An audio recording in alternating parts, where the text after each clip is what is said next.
വിശുദ്ധ മർക്കോസ് എഴുതിയ സുവിശേഷം അദ്ധ്യായം 16 1 മുതൽ 8 വരെയുള്ള വാക്യങ്ങൾ. യേശുവിൻ്റെ പുനരുത്ഥാനം.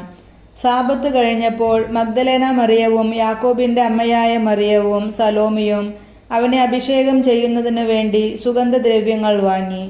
ആഴ്ചയുടെ ആദ്യ ദിവസം അതിരാവിലെ സൂര്യനുദിച്ചപ്പോൾ തന്നെ അവർ ശവകുടീരത്തിങ്കിലേക്ക് പോയി.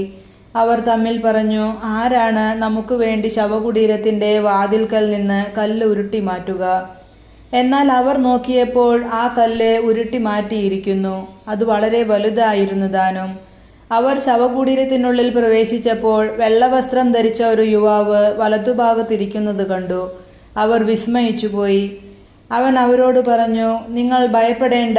കുരിശിൽ തറയ്ക്കപ്പെട്ട നസ്രായനായ യേശുവിനെ നിങ്ങൾ അന്വേഷിക്കുന്നു. അവൻ ഉയിർപ്പിക്കപ്പെട്ടിരിക്കുന്നു. അവൻ ഇവിടെയില്ല. നോക്കൂ, അവർ അവനെ സംസ്കരിച്ച സ്ഥലം. നിങ്ങൾ പോയി അവൻ്റെ ശിഷ്യന്മാരോടും പത്രോസിനോടും പറയുക, അവൻ നിങ്ങൾക്ക് മുൻപേ ഗലീലയിലേക്ക് പോകുന്നു. അവൻ നിങ്ങളോട് പറഞ്ഞിരുന്നതുപോലെ അവിടെ വെച്ച് നിങ്ങൾ അവനെ കാണും. അവർ ശവകുടീരത്തിൽ നിന്ന് പുറത്തിറങ്ങി ഓടി. എന്തെന്നാൽ അവർ പേടിച്ചു വിറയ്ക്കുകയും ആശ്ചര്യപ്പെടുകയും ചെയ്തിരുന്നു. അവർ ആരോടും ഒന്നും പറഞ്ഞില്ല.